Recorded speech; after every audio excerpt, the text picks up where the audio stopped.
सहेली की गणेश चतुर्थी। प्लीज बताइए ना, आप मुझे कहाँ लेकर जा रहे हैं? जस्ट 2 मिनट तान्या बेटा। ये बोलकर अनंत सिंघानिया अपनी इकलौती बेटी तान्या को बंगले के बाहर लाते हैं, जहाँ चमचमाती हुई काले रंग की कार खड़ी थी। नाउ ओपन योर आईज बेटा। जैसे ही तान्या अपने मनपसंद की कार देखती है तो खुशी से उसकी आंखें चमक उठती हैं। OMG, पापा ये तो वही कार है जिसकी डिमांड तुमने मुझसे पहले 2 दिन पहले की थी। मैंने तो उसी दिन उसकी बुकिंग दे दी थी, लेकिन सोचा तुम्हारे बर्थडे पर सरप्राइज दूं। Happy birthday my angel. Thank you so much पापा। आज तो मैं इसी कार में बैठकर कॉलेज जाऊंगी and I am very excited. Tanya अपने करोड़पति माँ बाप की इकलौती बेटी थी, जो कि बहुत ही नाजो प्यार में पली बड़ी थी। उसकी जरूरत के लिए हरदम नौकर चाकर उसकी खिदमत में लगे रहते थे। तान्या की एक सहेली थी जो कि शीतल थी। शीतल के दिल में तान्या के प्रति उसकी दोस्ती की जगह बहुत गहरी थी, लेकिन उनकी दोस्ती के बीच की एक सच्चाई ये भी थी कि वो गरीब रिक्शा चलाने वाले राधेश्याम की बेटी थी, जो कि एक कच्चे पुराने टूटे फूटे मकान में टाइम काट रही थी। शीतल, तुझसे लकड़ी नहीं सुलग रही तो मुझे बता दे बिटिया, क्या बनाना है मैं बना देती हूँ। धुएं में देख कैसे आँख लाल लाल कर ली है। 1 घंटे से चूल्हा जला रखा है, बताएगी भी क्या बना रही है? मामी हलवा बना रही हूँ। आज तान्या का जन्मदिन है ना, तो बस उसका मुंह मीठा करवाऊंगी। पापा जरा चक्कर बताना मीठा, ठीक है? हाँ लाडो, बहुत अच्छा बनाया है हलवा। अपनी गरीब बेटी के चेहरे पर खुशी देखकर केसरी को दिल ही दिल में चिंता सता रही थी। क्या बात है शीतल की माँ, क्या सोच रही हो? शीतल के बाबूजी, आप तो भली तरह जानते हैं कि हमारी शीतल की सहेली कितनी अमीर घर की बेटी है। इन अमीर लोगों को किसी गरीब के जज्बातों की जरा भी नहीं पड़ी होती है, लेकिन मेरी बिटिया के लिए उसकी दोस्ती बहुत ही अलग है। डरती हूँ कि जिस दिन ये दोस्ती टूटेगी, मेरी बिटिया का फूल सा नाजुक दिल भी टूट जाएगा। इतनी देर में कार में बैठकर तान्या शीतल के घर के बाहर से एटीट्यूड में आवाज लगाती है। शीतल, ओ शीतल, चल जल्दी से आजा, वी आर गेटिंग लेट। हाँ बस आई 2 मिनट।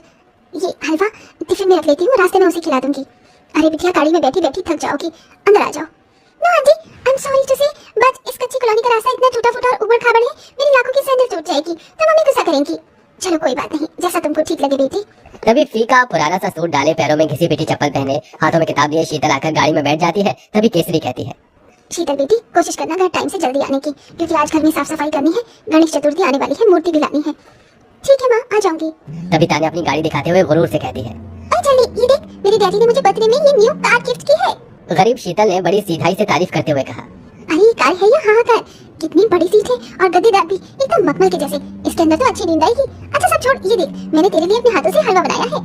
तान्या ने खुशी खुशी टिफिन ले लिया। चल गाड़ी में रख दी, घर जाकर खाऊंगी, ओके? कॉलेज का लेक्चर खत्म होने के बाद तान्या शीतल को अपने घर ले आती है।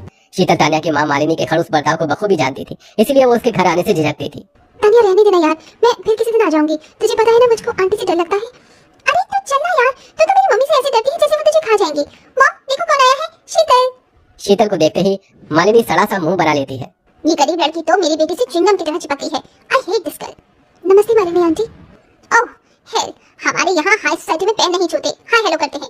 मालिनी का गुस्सैल बर्ताव देखकर सारे नौकर उसका मुंह देखने लगते हैं, जिससे वो भड़क कर सुनाने लगती है, तुम सब क्या देख रहे हो? कोई पिक्चर चल रही है? अपना अपना काम करो, कल गणेश चतुर्थी की स्थापना है, पूरा घर दूध की तरह चमकना चाहिए। एक एक फर्श, एक एक टाइल अच्छे से साफ करो। Understand? You paid understand. Ramu काका, किसको कौन सा काम करना है समझा देना। जी मालिक, जी मालकिन। वैसे क्या नाम बताया तुमने? जी शीतल।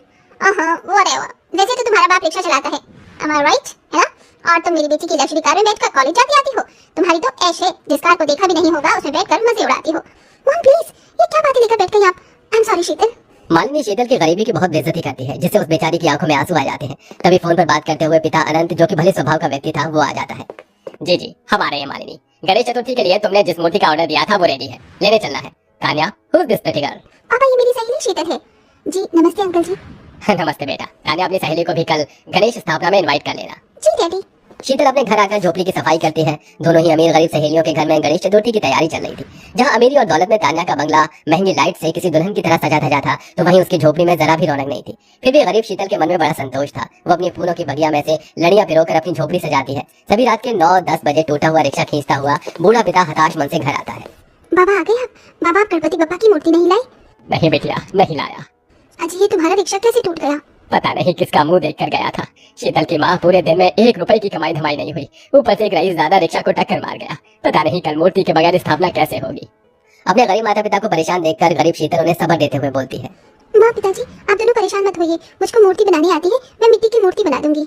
सारी रात जागकर शीतल आंगन में बैठे हुए गणेश भगवान की मूर्ति बनाती रही, क्योंकि परिस्थिति ऐसी आन पड़ी थी कि 1 रुपया नहीं था। उसने मूर्ति को बहुत ही सुंदर सांचे में ढालकर उसमें फूलों से रंग बनाकर भर दिया। वहीं अमीर तान्या अपने चेहरे पर महंगा फेशियल, बालों में कलर लगाए हुए ड्रेस डिसाइड कर रही थी। उसके लिए गणेश चतुर्थी का मतलब श्रद्धा भक्ति से भरा हुआ नहीं था, केवल पार्टी का एक माहौल की तरह था। इतनी सारी ड्रेस है मेरे पास, लेकिन समझ में नहीं आ रहा कल क्या पहनूं। तभी ढोल बजाते हुए मालिनी ने कहा, तान्या अंदर आ जाओ बेटा। आओ ना मम्मी, अच्छा आप आ गई। कल के लिए ड्रेस सेलेक्ट करने में मेरी हेल्प कर दीजिए, कल शीतल की फैमिली भी आ रही है। ये सुनकर मालिनी ने अपनी बेटी को भड़काना शुरू कर दिया। तान्या बेटा, तुमने देखा था तुम्हारे डैडी ने तुम्हारी गरीब सहेली से कितने प्यार से बात की थी। तुम्हें मेरी बात का बुरा लगेगा, लेकिन ये गरीब लड़कियां बड़ी चालू होती हैं। कहीं ऐसा ना हो कि वो तुम्हारे पिता की बेटी बन जाए। Just remember, good night. अपनी माँ की बातों में आकर शीतल के लिए तान्या के अंदर जलन भर जाती है।